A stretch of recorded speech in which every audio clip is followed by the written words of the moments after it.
Welcome tonight to the Beacon of Light podcast. We're thrilled to have you here tonight.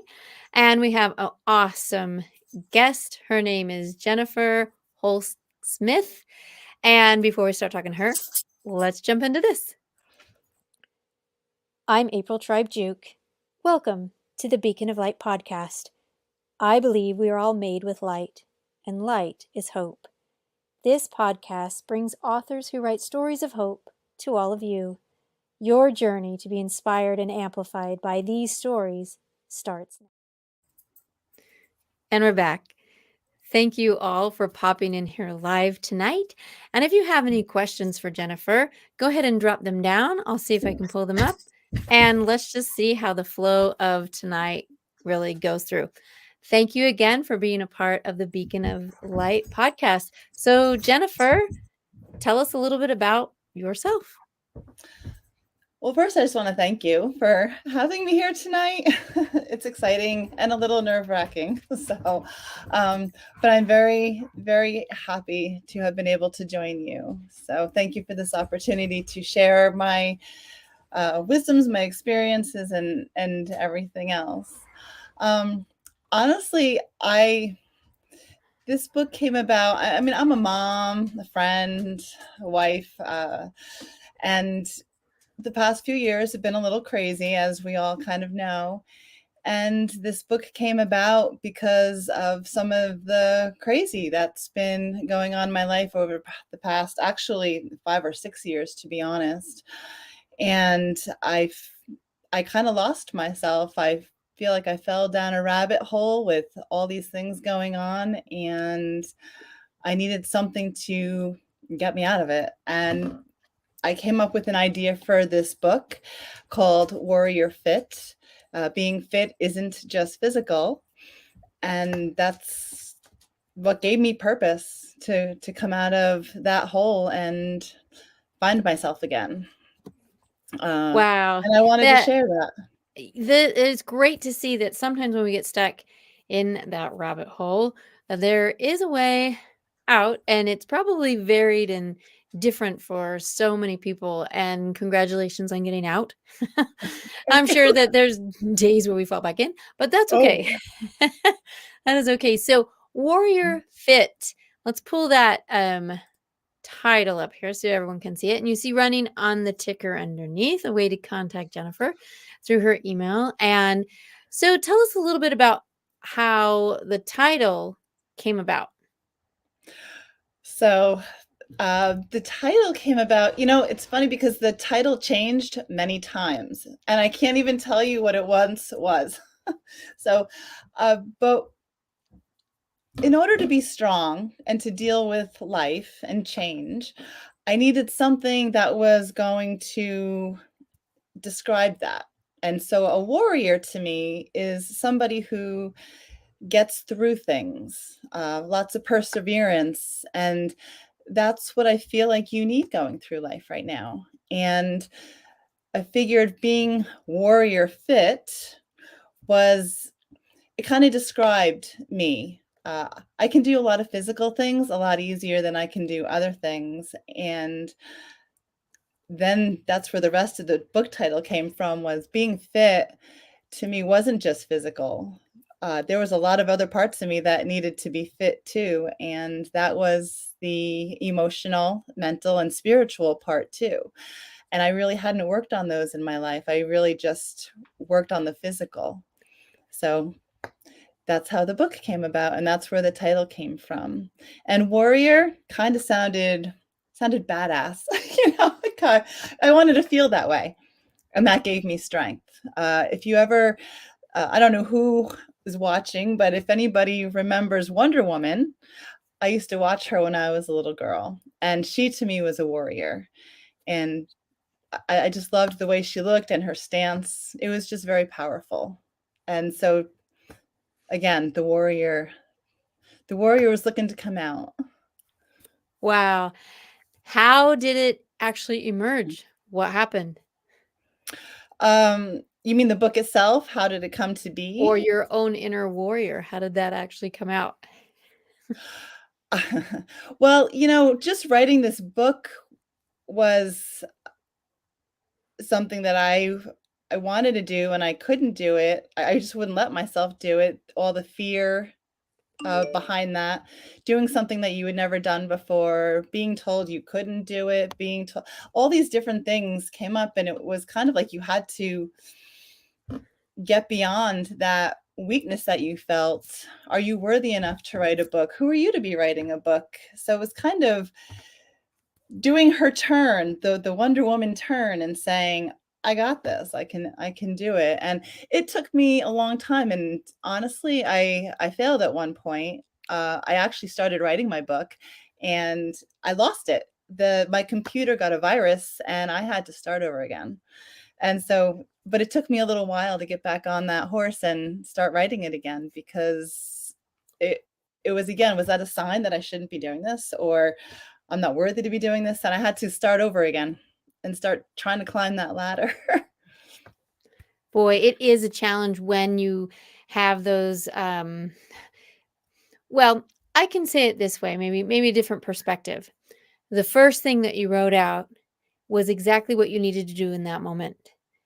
And it was exactly the time that it needed to be lost because it strengthened you to write again. And I bet you, I bet that the second time through, you might have gleaned a few things from the first time, but now there's probably so much improvement because growth happened through the first experience and through the force of the second experience even more. Yes. And it's really wise to know that if you can let one go, even to a virus, grumble, grumble, if you can let one Yeah. go, that idea, it's like your mind opens even clearer, sharper. You can delete out maybe some of the what I always call the then stories. Then then this happened. And you start to weed that out and get right to the heart of what a warrior who is fit would be. So, I mean, that is a true testament of your character to go through it again. And I know with anything physical, you do need to have those opportunities for muscles and strength to be tested and resisted and pushed and pulled and all of that. And in this writing journey, I'm sure the emotional was feeling that same tug, push, pull, resistance. And your probably mental state was like, okay, now hang on a minute.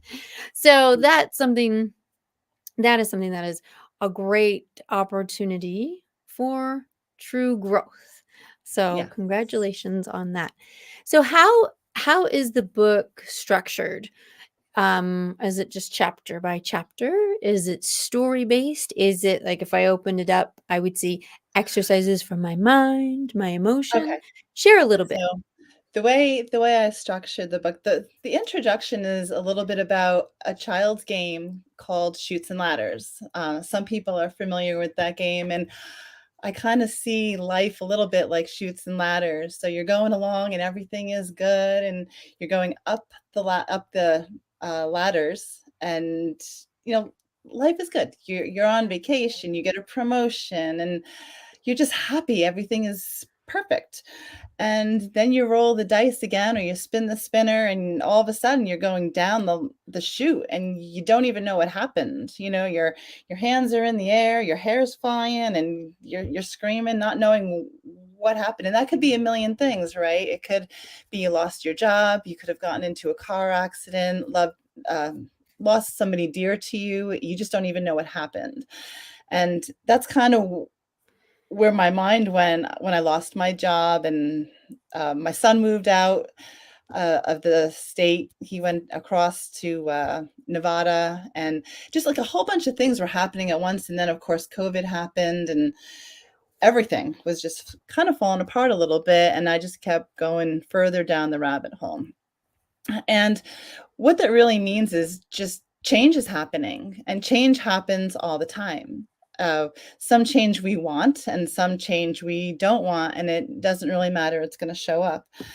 To this day, I'll tell you, change is still rough for me. Change is rough for a lot of people. We get very comfortable where we're at, even though it's uncomfortable. You find a comfort in the uncomfortable because it's where it's what you know at this moment in time. So the first part, the first 3 chapters discuss change and what all that means. And then the next few chapters, I go through what it means to be the physical aspects of you, the emotional, the mental, and the spiritual. And the idea behind the crux of the book is that you have to feed, exercise, and detox those 4 aspects of your being: the physical, the emotional, the mental, and the spiritual. So everybody's pretty familiar with the physical aspect. It's measurable, you can see things. Uh, we know that you want to feed yourself a healthy diet. You know that you want to exercise and be in good shape. You want to be able to go up and down stairs easily. And then there's a detox part, which some people are familiar with and some people aren't as familiar with. But you want to get rid of those toxins that we either eat or we inhale, or some things are just lotions that we put on our body and they contain chemicals, and your body needs to detox from a lot of those things.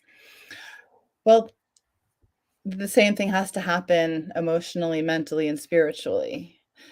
That came to me one night. I was like, this would be a great thing. This is what I need. I need to figure out how to emotionally feed myself and exercise my emotions and detox my emotions. And I don't know that that's something that a lot of people think about, but I know that I have a lot of baggage in all of those areas. Detoxing my mental state would be really good. And, feeding my spiritual being would be great. So how do we do all those things? So the second part, those chapters are all about that. And the last part of the book is, in order to know where you're going to go and what you want to do, you kind of have to know where you came from. So it's kind of like the story of Scrooge and visiting the ghosts of the past, present, and future. So how did you grow up? Were you an athletic person growing up? Did you go home and watch TV after school every day? What were your behaviors then? Who were you then? And what brought you to be who you are now? Do you like who you are now? Do you like everything about you right now and where you're at? And what's going to happen in the future? Who would you like to be in the future? What changes would you like to make? And in the back of my book, I have a ladder. On my website, though, I have this pretty picture of a ladder that you can write in all your activities that you would like to do for change in the book. And that's kind of the way I set it up, so that you can move forward, but one step at a time, little by little, rather than when you have big goals, it feels a little overwhelming. So it's hard to look at the top of the ladder. It's easier to look at one rung at a time. Baby steps. Awesome. The description of one rung at a time is important. And as well as that one rung at a time, your vision or your eyes are set always forward. Something similar in driving or teaching teenagers how to drive, right? If they're looking forward, that's good. However, sometimes they will get really swervy even though they're looking forward. And you have to stop, pull over the car and say, where are you looking? Well, I'm looking forward. Great, but where specifically? Well, just in front of the hood.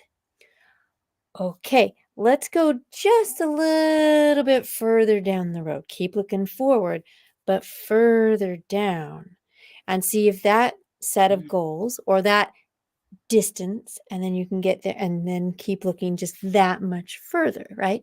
So in Right. the ladder, I know looking up is very helpful. Looking down, I think a lot of us could stop.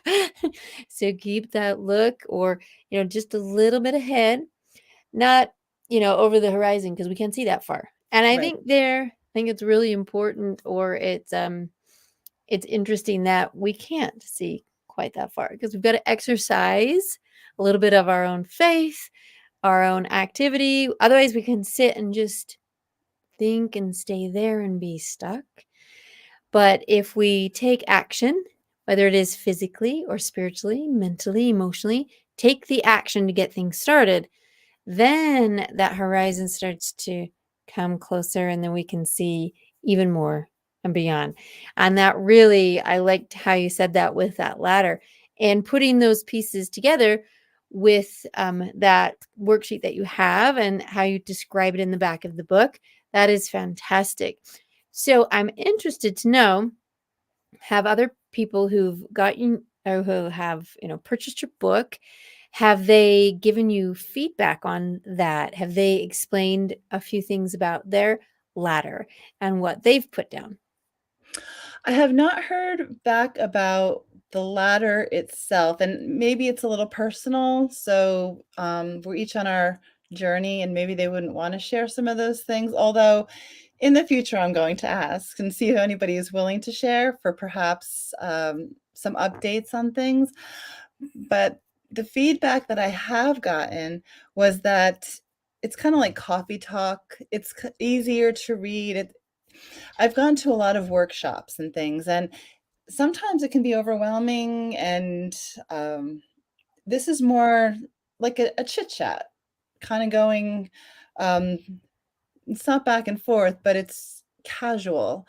I I was tired of looking at workshops. I loved all the workshops that I've attended, and the information is phenomenal, but some of it was a little bit much for me to take in all at once or for example, you go through these things and you wind up with 100 different affirmations that you're supposed to do every day. And then there's these other exercises that they want you to do every day. And you wind up having this list that you feel like you can't accomplish anything because you didn't get through the list. So you're never going to reach your goal. And it got too much. So I decided that I needed to make more of a to be list and cut that down a little bit and maybe 1 or 2 affirmations, and maybe one of those is gratitude for something of the day, and that was more like that was a tolerable step, and it was a good step, and it felt that you could make that step rather than the huge list that would never get done. You feel defeated in those steps. That's why one rung at a time felt better. I love that clarity that came through your experience because often there is so much good. Then we have to decide, well, what's better? And then as we get into that grouping, we really have to decide, well, what's best? And the best is for yourself. And for yourself, and in sharing this opportunity with other people with Warrior Fit, it is rung by rung. So that is fantastic because it gives permission for so many of us to learn in different ways and to accept how it is. That 1% change, right? A little bit at a time, a rung at a time. So fantastic. I'm interested to know what type of exercises that you did for your emotional well-being. Well, one of the things I did learn for emotions is that you really do have to work through them. You can't bury them. You have to think about them and sit in them. And sometimes just talking with somebody about that, about what's going on, is an exercise of walking through it. Because if you push it down too far, it's going to get lost. It's going to come back up, but not the way you would think it would come back up. You may not even recognize why it's coming up. So it's better to deal with it in the moment. There's a lot of things I had not dealt with in the moment. So had to go face some of those old ghosts. But uh, talking with people, sometimes exercising my emotion, this might sound a little odd, but I would find a song that matched my emotion and sing it or dance to it, and that would help to release some of that. Well, that right there is something very you can do that. Sometimes when we think sitting with an emotion, it's like, "Okay, I'm sitting. This feels so awkward." Um, and with music, because it is so universal, that feeling that just allows the flow, the scream, the thrill, the tears, whatever the emotion is, to push through. That is the quote, sitting with or working through it, just like you explained. That is such a great thing and easy. We have access to music in Mhm. so many ways. And I liked how you just gave options. You can sing it, you can dance it. You can, probably when it's on and those artists probably draw to it. Who knows, right? So there's many options and I think that is fantastic on the emotional side. So I am curious, how did you start to exercise some of that mental portion of what you wanted for your warrior fit? So, the mental part, um, is somewhat similar. It's funny how some of these things can overlap, uh, but part of mental and spiritual at the same time, I think. I wound up doing a lot more meditating, which can be a walking meditation, it can be a sitting meditation, it could be a guided meditation from somebody else. It can be journaling, a writing meditation for yourself. And that would help me get through a bunch of things. Um, Also, I do love quotes. Quotes are one of my favorite things, and sometimes they start my day. So, like, for example, this one small positive thought in the morning can change your whole day. It sits on my desk and it's kind of that one feeds me. It gives me mental thought to start my day. It's kinda like coffee for your mind. Uh, Depending on what you feed your mind or feed your body, right? That's how we get the energy to take the next step in our day. I think the simple type of thing and as you are finding what really gives that support for yourself, continue it, right? And so I'm sure within the book there's lists or ideas or thoughts like that Yes. and whatever speaks to you and resonates with you, try it And and that see. and that will be different for everybody. I have ideas, but other people have lots of different ideas, for what they might do. Everybody's journey is a little different.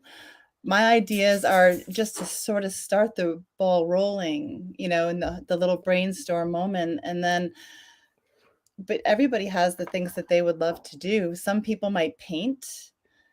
You can paint to feed your soul. You can paint to detox. Get release some of that stuff on paper. You can do the writing of things. You can decide you want to go build something that will feed your being in different ways depending on what you're working on, and it might do all aspects of your being at the same time. If you're building something, you're working on your mind, sometimes you're releasing stress, that's your emotions, and maybe you're building a birdhouse, or maybe you're building a gazebo, and that's gonna be a spiritual, sacred place for you to sit. And physically, if you're doing all that movement, you're also exercising. So some of these things that we do kind of work in all of those different aspects of our being all at once. Agreed. I know that there's many times after work, doing dishes.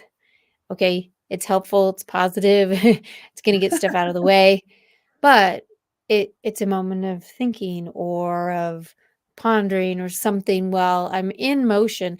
I've definitely I'm one that can't sit and go through good thoughts. I find myself cyclic and wondering, and then I'm like, "Oh, I'm just back. Wait, where was I?" If I have motion behind me, I get through that understanding or thinking, and I can go back and visit, but I find myself getting more and more inspired. So movement for myself is huge. And just finding that out, oh, I know that if I need inspiration, I've got to get up, move around for a minute, look around, do things, put in the load of wash, get it out, put it down, get back. Oh, bing, back to my back to the writing or whatever.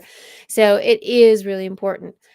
Thank you so much for this kind of open discussion on things and feeling that concept of how can you become warrior fit? Did you know that you had a warrior inside of yourself? And looking at those 4 levels or stages or of places that you need to kind of or want to work on, that really allows for an opportunity for yourself to increase in your growth.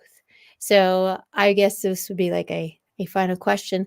How do you feel that your warrior is now since you've been through all of this journey? Um, you know what? I I feel a lot stronger than I did before, but I still have my days where I sink down a little bit, and I'm always happy when I stay on the same rung. A little disappointed when I go down, but it happens. But because I know how to get back up and start climbing again, it that helps. So I feel a lot better knowing that I have the tools behind me to be able to get out of things. One of my favorite exercises that I do, I love to go sit out on my front porch. It's my space. And as soon as I walk out the door and onto the front porch, whether I'm drinking coffee, listening to the birds, or watching my chickens come visit me, as soon as I walk out that door, I feel uh, I can just take a deep breath, and it feels like such a weight comes off of me. And so that's one of the things that I designed a while ago to be able to go out there. And in the spring, the colors, matter. One year I had red and I'm like, this isn't going to work. The following year, I did yellow and orange and purple. Each has a meaning to me, each of those colors. And it just creates a very peaceful spot. So I can go out there. It doesn't matter if my kids follow me out there. It doesn't matter if they're blasting music later on and I'm out there trying to have a peaceful moment. It's still peaceful for me because it doesn't matter what's going on. I'm peaceful in here, being there. And I think everybody should have that space set up. People find peace out in the woods. People find peace on a beach. But I love having a peaceful place that is right near me that I can get to in a moment that I need to be able to take that breath. Wonderfully said. And I like how it's so close because Yes. sometimes we think it has to be this place or that place, but it can be really close and you can make that for yourself. So, where can we get a hold of this book? The best place is Amazon. It can be ordered through other bookstores as well, but Amazon is probably the easiest. There is a link on my website, so just a click away. Yes, and we'll drop some of those links, and as part of the blog from yesterday, there are some links there as well. Yeah. So we'll drop those things down, and we want you guys to all go out and get a copy of Warrior Fit and see if that resonates with you and how you can become strong in all aspects that we've discussed tonight. Thank you so much, Jennifer, Thank and I you. hope that all who joined us this evening have felt maybe a little bit of their own warrior become strengthened. Thank you, everybody, and tune in for next week. Bye, Thank y'all. you.